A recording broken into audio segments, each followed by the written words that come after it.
viewership. They don't have the ticket sales that the NBA has. They never have, because the men's game and the women's game is just so different. There's more athleticism in the men's game, which keeps people more occupied when they're watching it.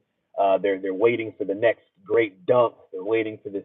It's more exciting when you see somebody that's utilizing their athletic ability.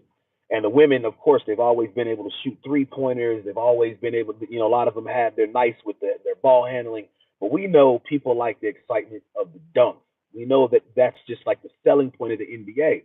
Of course, women, great 3-point percentage. But think about this: they lower the regulation of hoops, basketball hoops, is 10 feet in America for professional sports, right? That goes the same for the WNBA. They basically have a 10-foot hoop. And we know that women, of course, in the NBA game, there hasn't been somebody that can just dunk the ball in the game and make that not just some little weak two-hand dunk or some reflection, the ball gets reflected and they just somehow get up and dunk. They haven't been able to make that a part of their game. While men are doing acrobatic type jumps, dunks, and just dunking over people, you see the crowd, they're going crazy because you dunked over somebody. Imagine this: the women's game. Now their hoop is lowered from 10 feet to 9 feet. So now they have the 3-point shot that they always. I mean, they even have women that are competing with Steph Curry in 3-point contests, and the women are holding their own. I think in the last 3-point competition, it was like an intergender competition. There was a woman that lost to Steph Curry at the All-Star game by probably 3 shots, and she stood her ground, right? We know the women, of course, are good inside the post, and they make their layups and everything, and the strategy is there. They run their sets, and you can tell that they're professionals, right, by the way they run their sets and all the different plays that they do. But imagine now if you have a sport where the women are dunking crazy. They have the handles and they have the shot, but now they're dunking crazy. They're doing 360s. It's possible. They're dunking over each other, dunking. And now it's a women's game, so men naturally are going to gravitate towards the women that look a certain way. You know what I'm saying? Women, we're attracted to women. And so now you have the element of the looks, the game, the strategy, and now they can dunk over each other. I don't even know why. I don't know why they haven't thought about lowering these rims before. You lower the rims, you create excitement, more viewership for the actual WNBA. Now the women can dunk. Now the women are dunking over each other. Now the women are putting facials on people, dunking on people. And here's the reason why the 10 feet rule of the dunks and the rim in women's game has not been lower before. Because in this society, women are trying, I believe, they always try to plot men against women or women against men. Women have to have the same standards as men in order to be seen as equals or just as good as. But that should not be. There shouldn't be those constraints and those confines over the women's game, because that in itself is misogyny. Misogyny says that basically you have to follow the ways of the man in order to be accepted by the masses. And so a lot of women have always thought that they had to compete with a man when a woman is not a man. A woman does not have the physical abilities, the athletic prowess as a man to do the things a man can do, especially in sports. So if you're still chaining yourself to these restrictions that say, okay, our hoops have to be 10 feet because the men's hoops 10 feet. The men don't have a problem with dunking and making it look live and tight and just creating that excitement. They don't have a problem with their game because their hoops, 10 feet ain't too high for a man. 10 feet is not too high for a man to dunk the ball and dunk over somebody and make it look live. A woman can't do that, but she's still trying to compete with a man in his game, trying to make it say, oh, we have the 10 feet because this is the only, this is the prerequisite. You have to be 10 feet. The rims have to be 10 feet, or we're not going to be considered as equal. When you're not equal anyway, when it comes to basketball, when it comes to physicality, when it comes to the ability with your athleticism, it's just not the same because you weren't created the same as a man. But if you lower the rims to 9 feet, your game would blow up. People would come to there, people would come to these women's games, these WNBA games, knowing that you're going to get the 3-point shot. You're going to get women that have the handles. You're going to have the strategy with the sets and all the plays. But then now they can dunk on each other.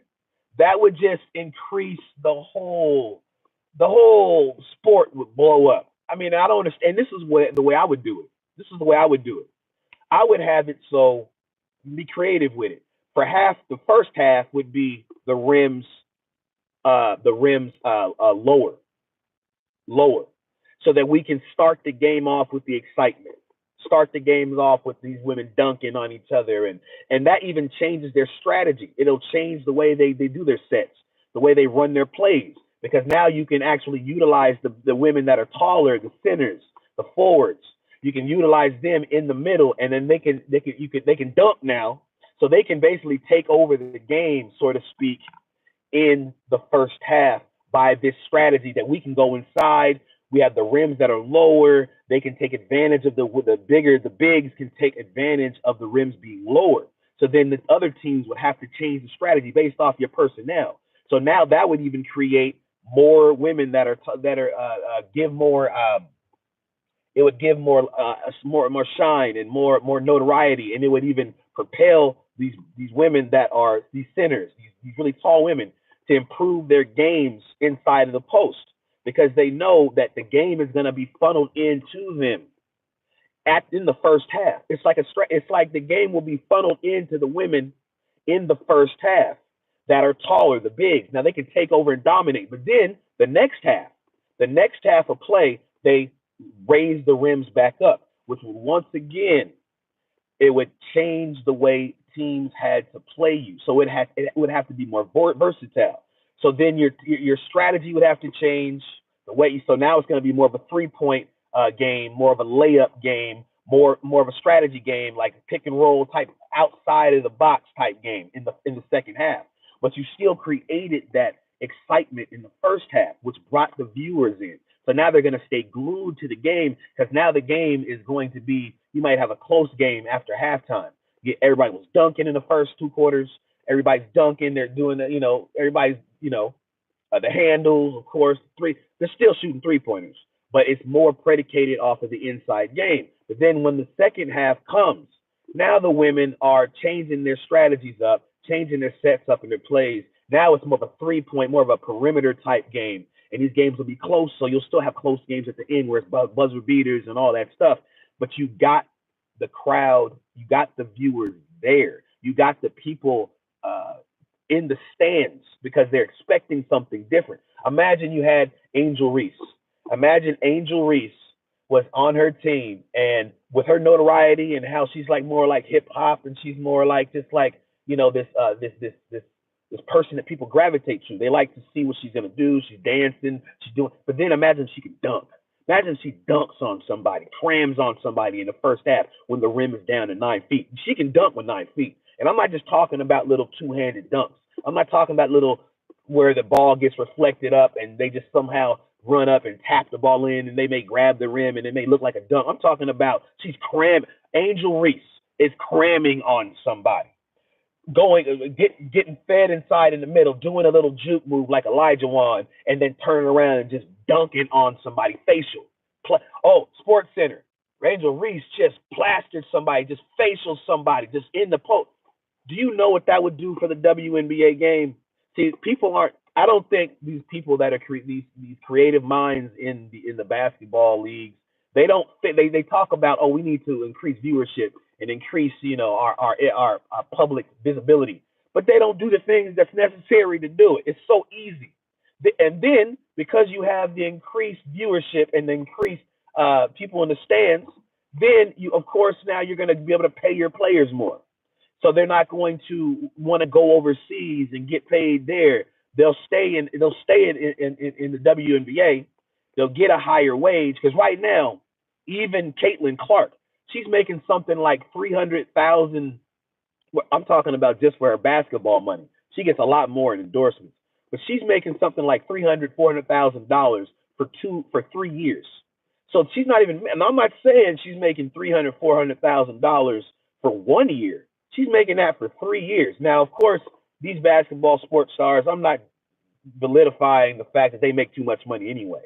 Because you're bouncing the ball or you're throwing the ball and you're getting paid millions. That just don't make no sense to me when teachers and other people that do essential jobs don't get paid anything, right? But I'm talking about, since this is the way it is, and they do get this money because there's a lot more people paying into this to make it that way, they should be able to be compensated. But the game will not be compensated because it's not as exciting as the men's game. The men's game, when you look at the men's game, you look at the great players. Of course, they got really highly skilled players that can make shots, timely moments. They have their skills are good, but they also have the athleticism to make it more exciting, right? You have to do something to level that playing field. You'll never be at the women's game will never be the men's game. But if you had women that had the ability to be able to dunk and make the dunk look like it is sick, have women's dunk competitions. Why does it have to be 10 feet rim for a woman? Just because there's this standard that's out there that says if it's not 10 feet, it ain't legit. That's not true, because the women do not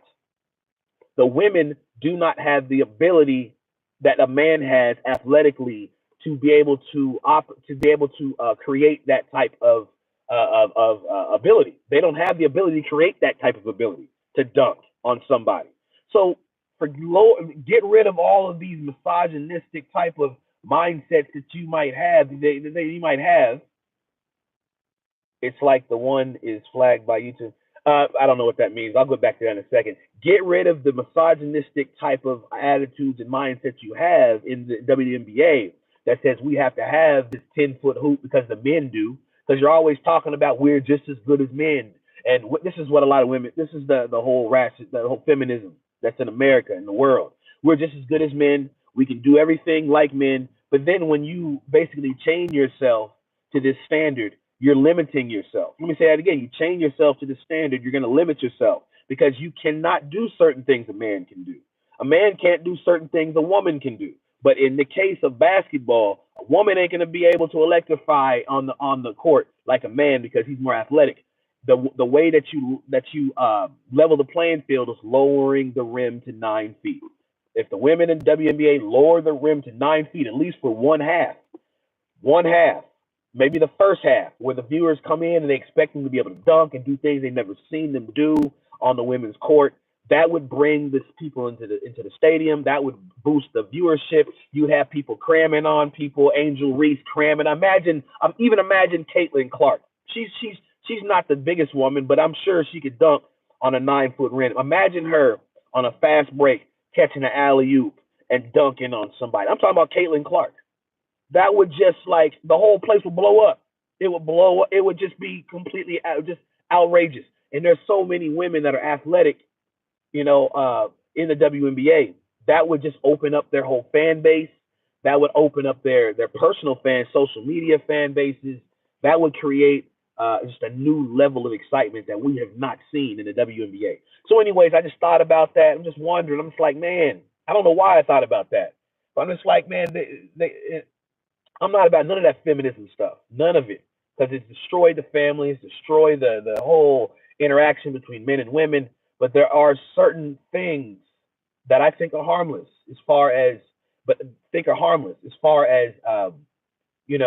having a conversation about how this misogynistic type of mindset that has been infused into our public life, into our businesses, and just the way we think about business and everything. It has to, when you think about it, it can be changed very easily, but it also comes to the point to what the fact to you have to change what you believe the standard should be. The standard should not just be the same across the board for men and women when it comes to everything, because it actually puts chains around the women to stop them from being able to excel to the highest degree, right? So lower the rim to 9 feet. Stop tripping, thinking that it's gonna make you less than. Increase the excitement and the viewership of the game, and people will watch the WNBA because these women look good. A lot of them do. And I'm sorry, that was just the misogynistic man in me. A lot. You got the looks.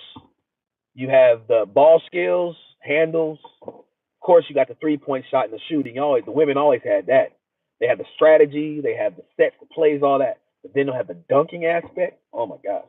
Anyways, this is just a little video. Make you think. If you like this channel, this is not the normal content I put on this channel. So don't think I'm going to just make this type of stuff. But I just thought about that and just wanted to put it on the channel. If you like the video, like, share, subscribe. If you like to donate to the channel, you can go to $Judah J Talks 144. That's $JUDAHJ TALKS 144. Cash App. All right. Until next time. Shalom.